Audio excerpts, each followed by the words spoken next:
One journal ends, a hunger begins. Welcome back to our Dracula series.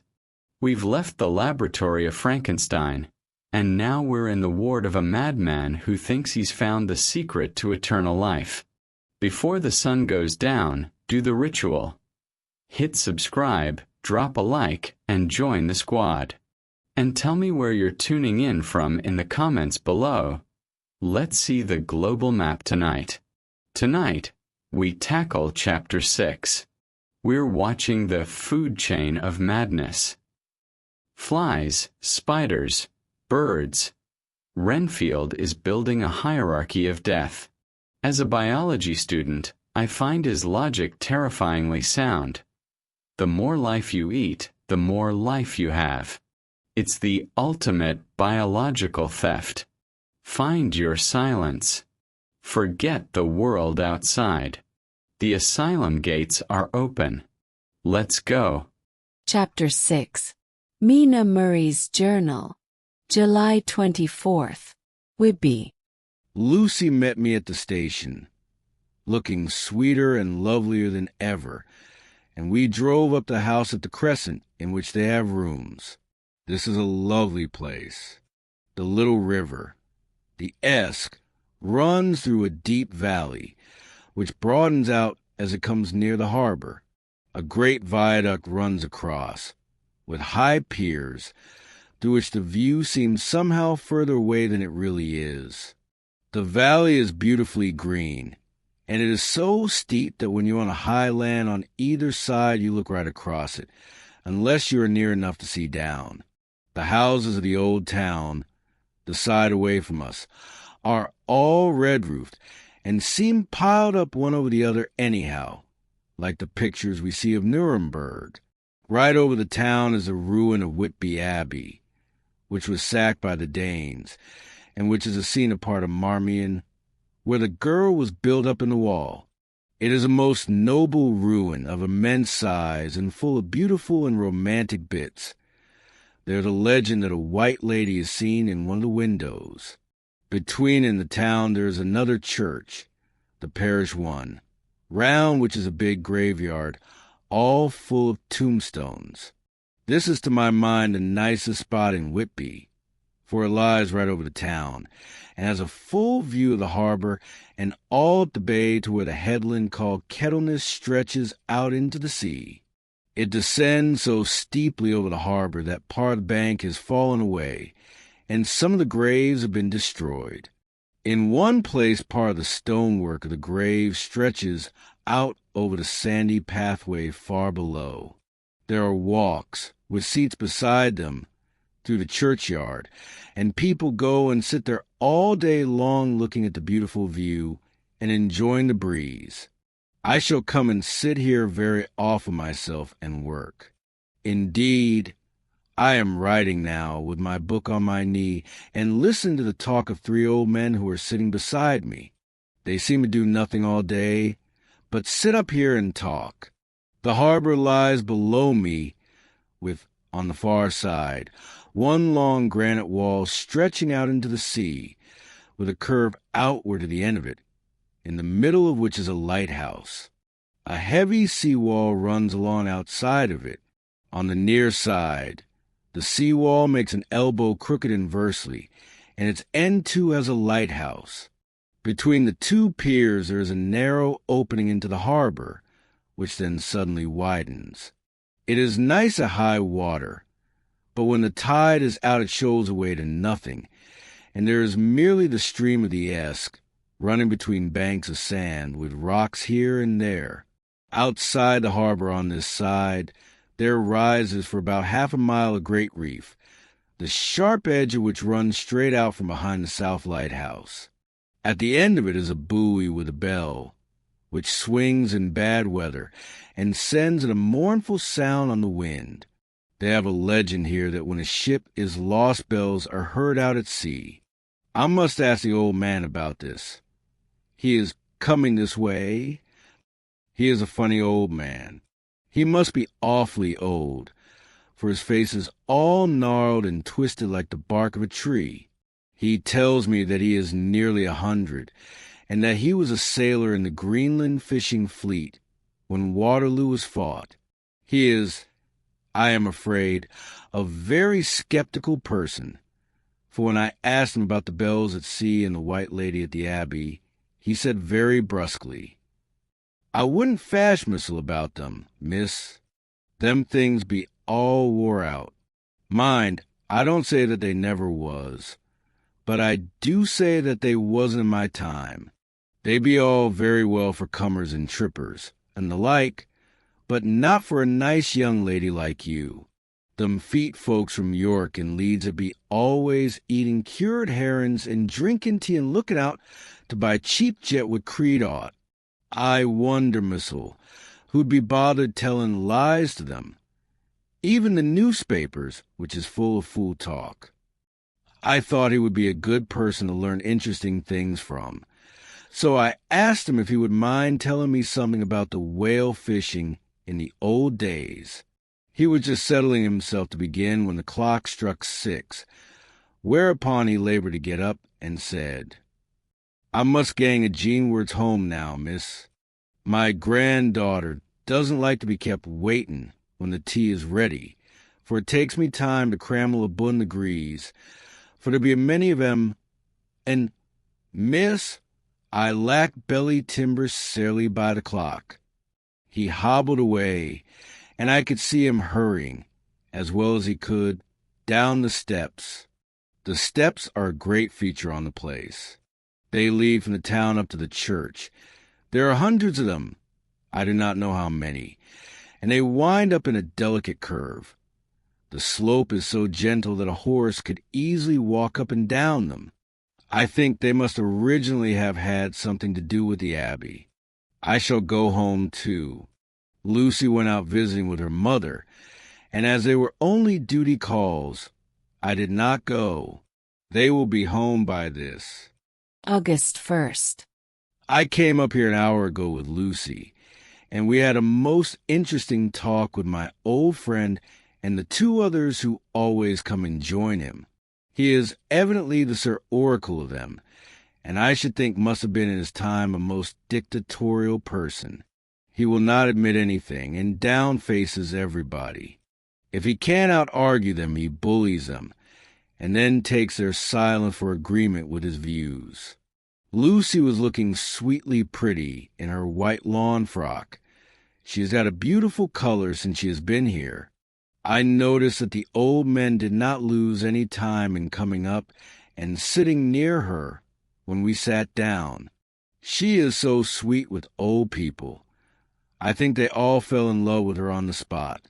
Even my old man succumbed and did not contradict her, but gave me double share instead. I got him on the subject of the legends, and he went off at once into a sort of sermon. I must try to remember it and put it down. It be all fool talk, lock, stock, and barrel. That's what it be, and naught else. These bands and wafts and bogos and barguess and bogles and all anent them is only fit to set bairns and dizzy women a belderin. They be now but air blebs. They, and all grims and signs and warnings, be all invented by parsons and ilsome buke bodies and railway touters to skeer and scunner halflins, and to get folks to do something that they don't other incline to. It makes me ireful to think o' them.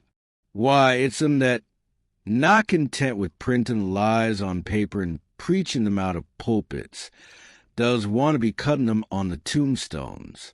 Look here all around you and whate'er you will, all them steens, holding up their heads as well as they can out of their pride, is a cant, simply tumbling down with the weight o' the lies wrote on them. Here lies the body, or sacred of memory, wrote on all of them, and yet in nigh half of them there bean't no bodies at all, and the memories of them bean't care a pinch of snuff about, much less sacred. Lies all of them, nothing but lies of one kind or another. My God! But it'll be a quare scouterman at the day of judgment when they come tumbling up in their death sarks, all juped together and tried to drag their tombstones with them to prove how good they was. Some of them trembling and dithering, with their hands at dozen and slippy from lying to see that they can't even keep their grup o' them. I could see from the old fellow's self-satisfied air and the way in which he looked round for the approval of his cronies that he was showing off.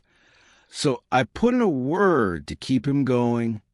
"Oh, Mr. Swales, you can't be serious. Surely these tombstones are not all wrong. Yablins, there may be a poorish few not wrong, savon, where they make out the people too good. For there be folk that do think a bomb bowl be like the sea, if only it be their own. The whole thing be only lies. Now look you here. You come here a stranger, and you see this Kirk-Garth." I nodded, for I thought it better to assent, though I did not quite understand his dialect. I knew it had something to do with the church. He went on, "And you consate that all these steens be abun folk that be happed here, snod and snog?" I assented again. "Then that be just where the lie comes in. Why, there be scores of these lay-beds that be tombed as old Dunn's box on Friday night." He nudged one of the companions, and they all laughed. And my Gog, how could they be otherwise? Look at that one, the aftest abaft the beer bank. Read it. I went over and read. "Edward Spenslav, Master Mariner, murdered by pirates off the coast of Andres, April 1854, 80. 30. When I came back," Mr. Swales went on, "who brought him home, I wonder, to hap him here. Murdered off the coast of Andres. And you can say that his body lay under. Why, I could name ye a dozen whose bones lie in the Greenland seas above," he pointed northwards, "or where the currents may have drifted them. There be the steens around ye. Ye can, with your young eyes, read the small print of the lies from here. This Braithwaite Lowry, I knew his father, lost in the lively off Greenland in 20, or Andrew Woodhouse, drowned in the same seas in 1777, or John Paxton, drowned off Cape Farewell a year later, or old John Rawlings, whose grandfather sailed with me, drowned in the Gulf of Finland in 50. Do you think that all these men will have to make a rush to Whitby when the trumpet sounds? I have me anthems boot it. I tell ye that when they got here, they be jomlin and jostlin one another that way that it you be like a fight up on the ice in the old days, when we be at one another from daylight to dark, and trying to tie up our cuts by the light of the aurora borealis." This was evidently local pleasantry, for the old man cackled over it, and his cronies joined in with gusto. "But," I said, "surely you are not quite correct, for you start on the assumption that all the poor people, or their spirits, will have to take their tombstones with them on the day of judgment. Do you think that will be really necessary?" "Well, what else be they tombstones for? Answer me that, miss." "To please their relatives, I suppose." "To please their relatives, you suppose." This he said with intense scorn. "How will it pleasure their relatives to know that lies is wrote over them, and that everybody in the place knows that they be lies?" He pointed to a stone at our feet, which had been laid down as a slab, on which the seat was rested, close to the edge of the cliff. "Read the lies on that Thruffstein," he said. The letters were upside down to me from where I sat, but Lucy was more opposite to them, so she leant over and read. "Sacred to the memory of George Cannon, who died in the hope of a glorious resurrection on July 29, 1873, falling from the rocks at Kettleness. This tomb was erected by a sorrowing mother to her dearly beloved son. He was the only son of his mother, and she was a widow. Really, Mr. Swales, I don't see anything very funny in that. She spoke her comment very gravely and somewhat severely. You don't see aught funny. Ha! Ha! But that's because you don't go him the sore when mother was a hellcat that hated him because he was a crook, a regular lammeter he was, and he hated her so that he committed suicide in order that she mightn't get an insurance she put on his life. He blew nigh the top of his head off with an old musket that they had for scaring the crows with. 'Twarn't for crows then, for it brought the clegs and the doups to him. That's the way he fell off the rocks. And as to hopes of a glorious resurrection, I've often heard him say, Missile, that he hoped he'd go to hell, for his mother was so pious that she'd be sure to go to heaven, and he didn't want to addle where she was. Now isn't that Steen at any rate? He hammered it with his stick as he spoke. A pack of lies?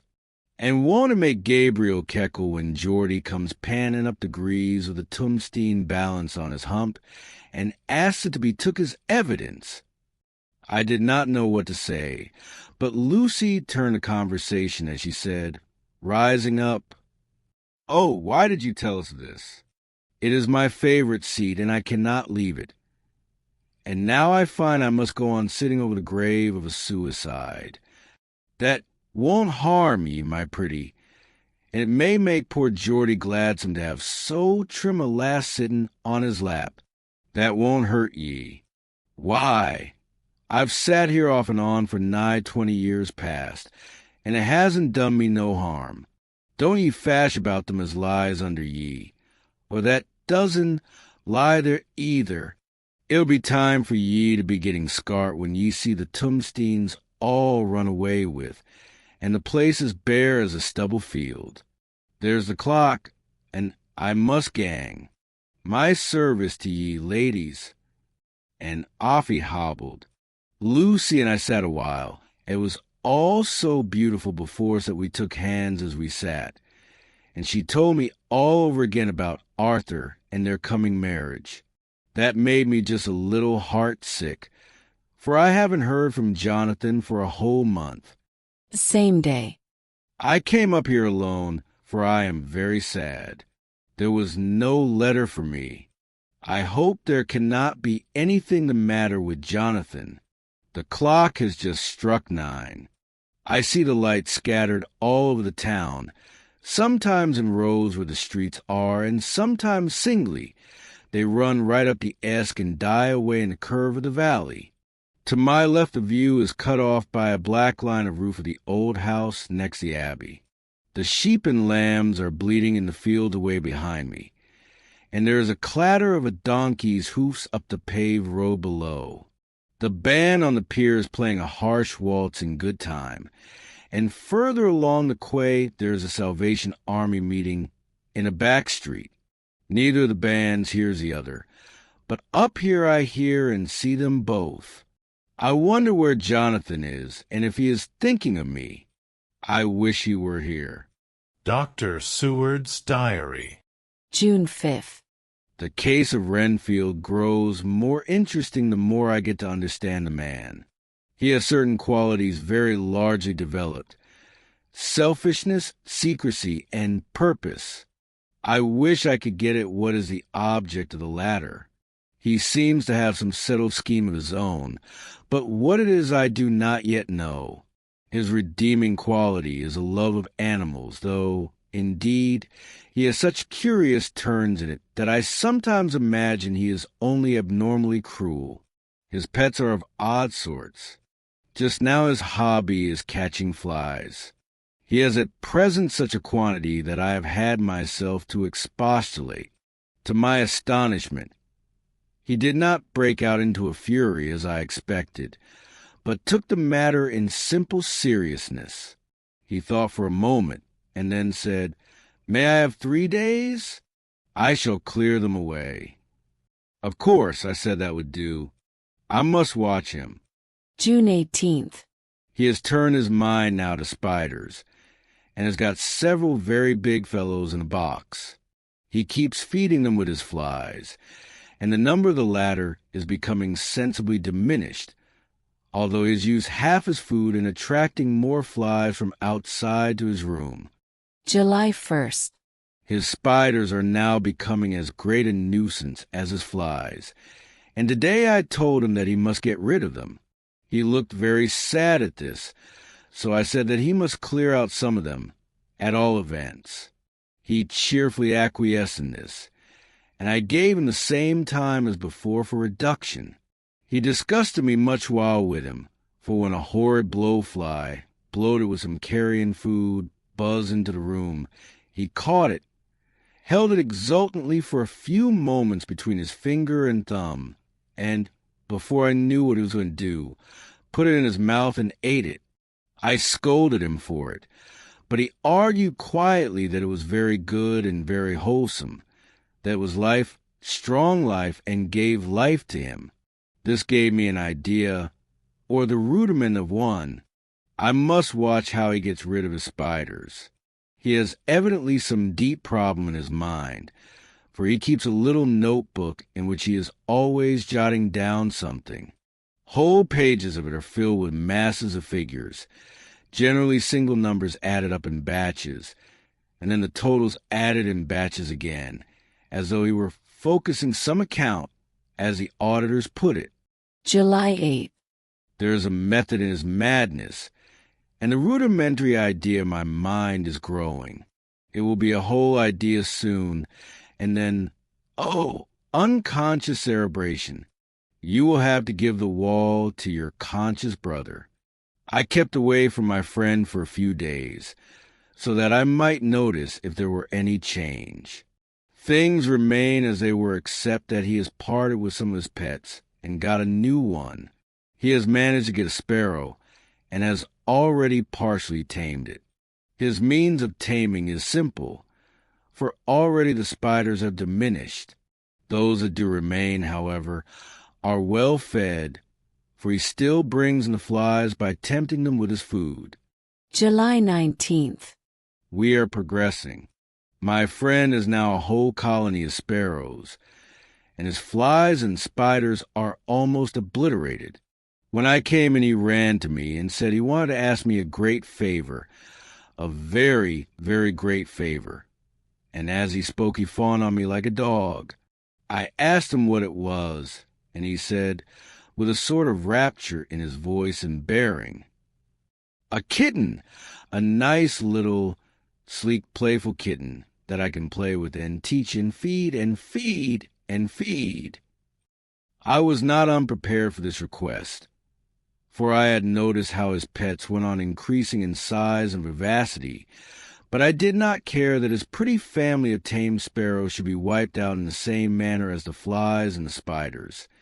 So I said I would see about it, and asked him if he would not rather have a cat than a kitten.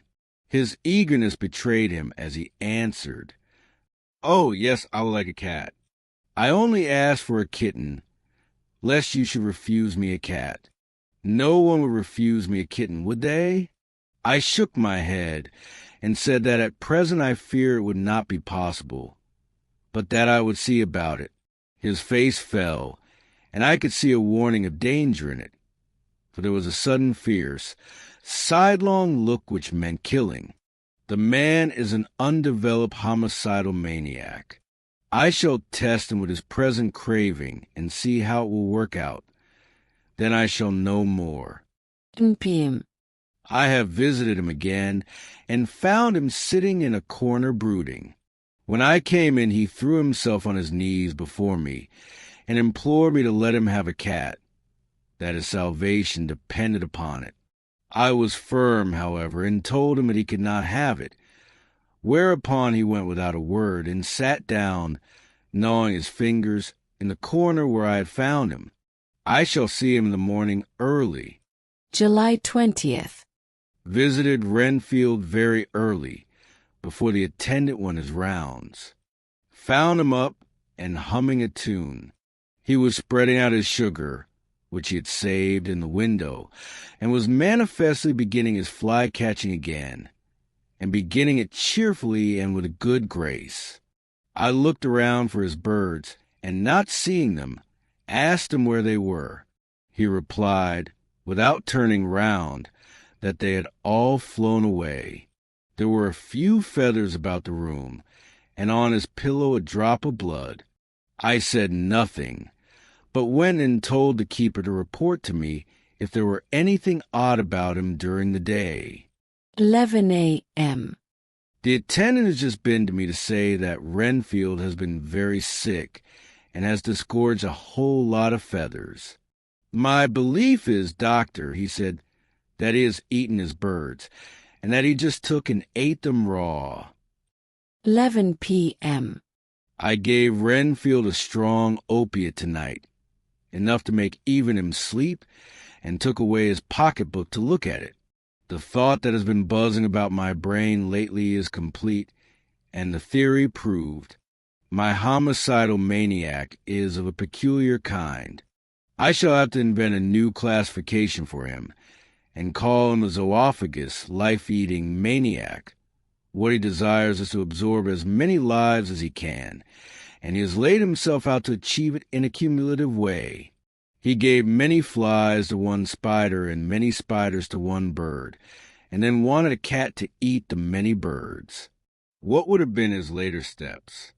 It would almost be worth while to complete the experiment. It might be done if there were only a sufficient cause. Men sneered at vivisection, and yet look at its results today. Why not advance science in its most difficult and vital aspect, the knowledge of the brain? Had I even the secret of one such mind, did I hold the key to the fancy of even one lunatic, I might advance my own branch of science to a pitch compared with which Burton Sanderson's physiology or Ferrier's brain knowledge would be as nothing. If only there were a sufficient cause. I must not think too much of this, or I may be tempted. A good cause might turn the scale with me, for may not I too be of an exceptional brain congenitally? How well the man reasoned! Lunatics always do within their own scope. I wonder at how many lives he values a man, or if at only one. He has closed the account most accurately, and today begun a new record. How many of us begin a new record with each day of our lives? To me it seems only yesterday that my whole life ended with my new hope, and that truly I began a new record. So it will be until the great recorder sums me up and closes my ledger account with a balance to profit or loss. Oh, Lucy, Lucy, I cannot be angry with you, nor can I be angry with my friend whose happiness is yours, but I must only wait on hopeless and work. Work. If I only could have as strong a cause as my poor mad friend there, a good, unselfish cause to make me work, that would be indeed happiness. Mina Murray's Journal. July 26th. I am anxious, and it soothes me to express myself here. It is like whispering to oneself and listening at the same time. And there is also something about the shorthand symbols that makes it different from writing. I am unhappy about Lucy and about Jonathan. I had not heard from Jonathan for some time and was very concerned. But yesterday dear Mr. Hawkins, who is always so kind, sent me a letter from him. I had written asking him if he had heard, and he said the enclosed had just been received. It is only a line dated from Castle Dracula, and says that he is just starting for home. That is not like Jonathan. I do not understand it, and it makes me uneasy. Then, too, Lucy, although she is so well, has lately taken to her old habit of walking in her sleep. Her mother has spoken to me about it, and we have decided that I am to lock the door of our room every night. Mrs. Westenra has got an idea that sleepwalkers always go out on roofs of houses and along the edges of cliffs, and then get suddenly wakened and fall over with a despairing cry that echoes all over the place. Poor dear! She is naturally anxious about Lucy, and she tells me that her husband, Lucy's father, had the same habit, that he would get up in the night and dress himself and go out if he were not stopped. Lucy is to be married in the autumn, and she is already planning out her dresses and how her house is to be arranged. I sympathize with her, for I do the same, only Jonathan and I will start in life in a very simple way, and shall have to try to make both ends meet. Mr. Holmwood, he is the Honorable Arthur Holmwood, only son of Lord Godalming, is coming up here very shortly, as soon as he can leave town, for his father is not very well, and I think dear Lucy is counting the moments till he comes.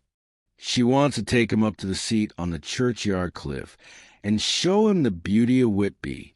I dare say it is the waiting which disturbs her. She will be all right when he arrives. July 27th. No news from Jonathan. I am getting quite uneasy about him, though why should I do not know, but I do wish that he would write, if it were only a single line. Lucy walks more than ever, and each night I am awakened by her moving about the room. Fortunately, the weather is so hot that she cannot get cold, but still the anxiety and the perpetually being wakened is beginning to tell on me, and I am getting nervous and wakeful myself. Thank God, Lucy's health keeps up. Mr. Holmwood has been suddenly called to ring to see his father, who has been taken seriously ill. Lucy frets at the postponement of seeing him, but it does not touch her looks. She is a trifle stouter, and her cheeks are a lovely rose pink. She has lost that anemic look which she had. I pray it will all last. August 3rd. Another week gone, and no news from Jonathan, not even to Mr. Hawkins, from whom I have heard. Oh, I do hope he is not ill. He surely would have written.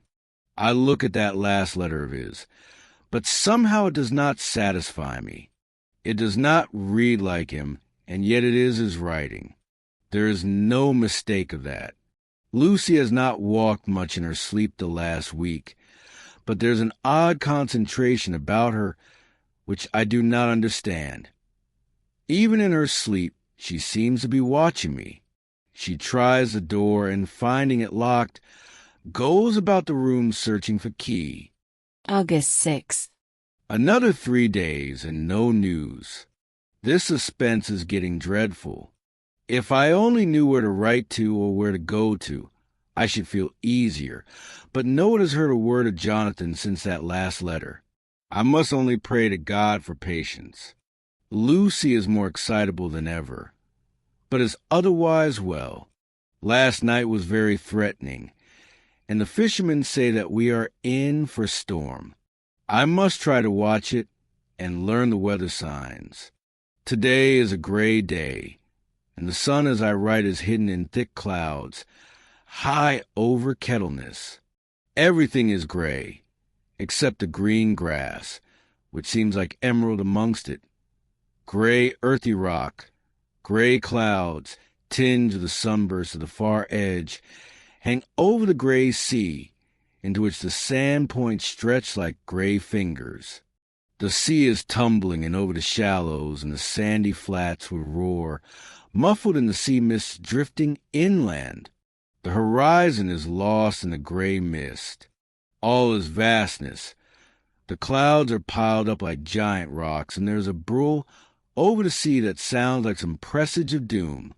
Dark figures are on the beach here and there, sometimes half shrouded in the mist, and seem men like trees walking. The fishing boats are racing for home, and rise and dip in the ground swell as they sweep into the harbor, bending to the scuppers. Here comes old Mr. Swales. He is making straight for me, and I can see by the way he lifts his hat that he wants to talk. I have been quite touched by the change in the poor old man. When he sat down beside me, he said in a very gentle way, "I want to say something to you, miss." I could see he was not at ease, so I took his poor old wrinkled hand in mine and asked him to speak fully. So he said, leaving his hand in mine. I'm afraid, my dearie, that I must have shocked you by all the wicked things I've been saying about the dead and such like for weeks past. But I didn't mean them, and I want you to remember that when I'm gone. We folks that be daffled, and with one foot abaft the crock hole, don't altogether like to think of it, and we don't want to feel scarred of it, and that's why I've took to making light of it, so that I'd cheer up my own heart a bit. But, Lord love ye, miss, I ain't afraid of dying, not a bit. Only I don't want to die if I can help it. My time must be nigh at hand now, for I be a D, and 100 years is too much for any man to expect, and I'm so nigh it that the Udi man is already wet in his scythe. Ye see, I can't get out of the habit of caffing about it all at once. The chaffs will wag as they be used to. Some day soon the angel of death will sound his trumpet for me. But don't ye dull and greet, my dearie, for he saw that I was crying. If he should come this very night, I'd not refuse to answer his call. For life be, after all, only a waitin' for something else than what we're doing, and death be all that we can rightly depend on. But I'm content, for it's comin' to me, my dearie, and comin' quick. It may be comin' while we be lookin' and wonderin'. Maybe it's in that wind out over the sea that's bringin', with it loss and wreck, and sore distress and sad hearts. Look, look, he cried suddenly. There's something in that wind and in the host beyond that sounds and looks and tastes and smells like death. It's in the air. I feel it comin'. Lord, make me answer cheerful when my call comes. He held up his arms devoutly and raised his hat. His mouth moved as though he were praying. After a few minutes' silence, he got up, shook hand with me, and blessed me, and said goodbye and hobbled off. It all touched me and upset me very much. I was glad when the Coast Guard came along, with his spyglass under his arm. He stopped to talk with me, as he always does, but all the time kept looking at a strange ship. I can't make her out, he said. She's a Russian by the look of her, but she's knocking about in the queerest way. She doesn't know her mind a bit. She seems to see the storm coming, but can't decide whether to run up north in the open or to put in here. Look there again. She is steered mighty strangely, for she doesn't mind a hand on the wheel. Changes about with every puff of wind. We'll hear more of her before this time tomorrow.